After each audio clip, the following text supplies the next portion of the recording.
Assalamualaikum warahmatullahi wabarakatuh. Halo teman-teman. Jadi di sini saya mempresentasikan tentang penerapan analisis Total Quality Management, bisa disebut TQM, untuk meningkatkan kualitas produk industri manufaktur. Berikut adalah profil dari PPT saya yang mau saya presentasikan.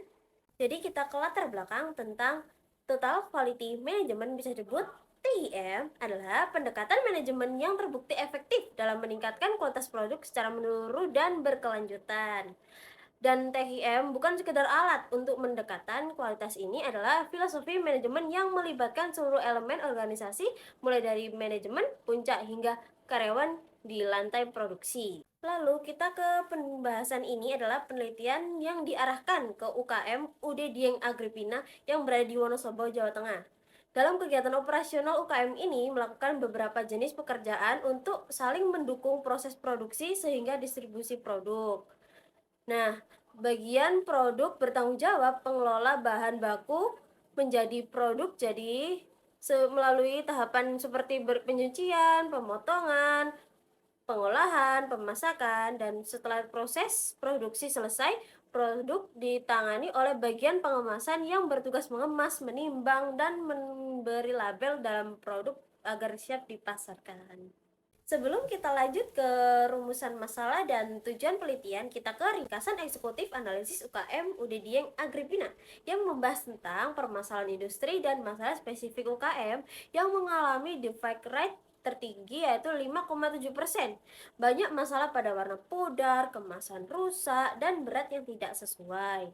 Lalu ke permasalahan industrinya, yaitu konkurensi ketat. Manufaktur dituntut menghasilkan produk berkualitas tinggi dengan biaya kompetitif, tetapi dalam industrinya banyak menggunakan tenaga manusia daripada alat bantu. Lalu penelitian ini menilai penerapan TIM secara strategi, menyeluruh, dan menurunkan cacat dan meningkatkan efisiensi serta kepuasan pelanggan. Berikut adalah rumusan masalah dan tujuan penelitiannya. Rumusan masalahnya yaitu bagaimana proses produksi di UD Dieng Agripina, yang kedua kendala apa yang dialami, yang ketiga bagaimana kendali kualitas saat ini, yang keempat adalah seberapa besar potensi penurunan defect rate dengan TIM. Lalu ketujuan yaitu menganalisis penerapan TIM, mengidentifikasi kendala, meningkatkan quality control, dan mengukur potensi penurunan defect rate melalui TIM yang komprehensif. Lalu kita ke 7 quality control tools yang ada check sheet, histogram, Pareto, fishbone, scatter diagram, control card. Ada flowchart sebagai alat statistik sederhana untuk mengidentifikasi dan menganalisis masalah kualitas. Sebentar ya teman-teman, kita sebelum lanjut ke berikutnya, kita menjelaskan tentang 7 Quality Control Tools, yaitu adalah alat pengendalian kualitas yang sering digunakan dalam Total Quality Management (TQM) untuk mengidentifikasi, menganalisis, dan menyelesaikan masalah kualitas secara sistematis. Kita ke metodologi penelitian. Metode yang digunakan yaitu kuantitatif dan kualitatif dari studi kasus UD Dieng Agripina yang berada di Wonosobo, Jawa Tengah. Dalam sampel kuantitatif untuk defect rate, yaitu analisis memakai Excel dan SPSS, uji validitas, reliabilitas, regresi berganda, SPC, Pareto, dan fishbone. Variabel utamanya yaitu variabel X implementasi TIM, variabel Y1 kualitas produk defect rate atau yang bisa di return, terus variabel ke Y2 kualitas pelanggan, dan variabel Z biaya kualitas yang bisa disebut CUPV. Lalu kita ke hasil utama dan proses produksi. Proses produksi memiliki 6 tahapan, yaitu penerimaan bahan, pencucian, pemotongan, pemasakan, pengemasan, dan inspeksi dan distribusi. Berikut adalah profil Udidiang Agripina. Kita ke analisis data cacat dan temuan kuantitatif. Selama 4 minggu tercatat 105 cacat dari 2.800 unit. Defect rate sebesar 3,75% per bulan.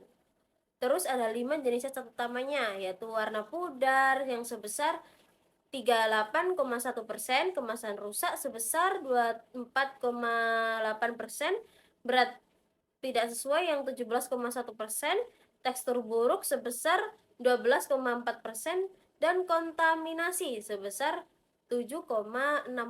Histogam untuk sampel kemasan 150 untuk kemasan yang seberat 250 gram menunjukkan CPK 0,75, yaitu kemampuan proses yang tidak memadai.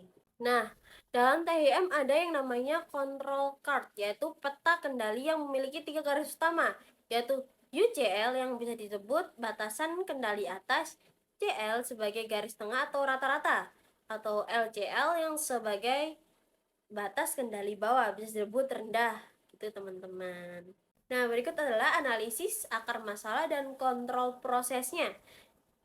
Akar masalahnya yaitu ada 6M ini, dari man kurang pelatihan, terus misalnya yang seller yang tidak kalibrasi, terus ada SOP yang tidak dipatuhi, material yang atau bahan yang tidak konsisten, terus ada timbangan tidak akurat, dan suhu lalu kebersihannya. Lalu kontrol prosesnya yaitu rata-rata proporsi cacat 0,0556, UCL-nya sekitar 0,124, lalu LCL-nya 0. Itu ditemukan 4 periode melebihi UCL special cause variation terkait pergantian operator pemasok baru dan kerusakan mesin. Nah, kita ke presentasi yang terakhir ya teman-teman, ke kesimpulan utamanya yaitu proses produk terdiri dari 6 tahap dengan titik krisis yang menyebabkan defect. Implementasi THM saat ini rendah dengan skor rata-rata 2,44, dan dalam proses produksi terdapat penerapan 7 Quality Control Tools efektif mengidentifikasi prioritas masalah. Lalu, apakah dalam analisis Udidiang Agripina membutuhkan atau memerlukan melakukan penerapan THM? Jawabannya perlu membutuhkan penerapan THM karena untuk membantu penjagaan kestabilan proses produksi dan meningkatkan kualitas produk secara berkelanjutan, dan itu bisa diterapkan dalam semua usaha yang memiliki masalah yang sama teman-teman. Jadi sekian presentasi saya. Wassalamualaikum warahmatullahi wabarakatuh.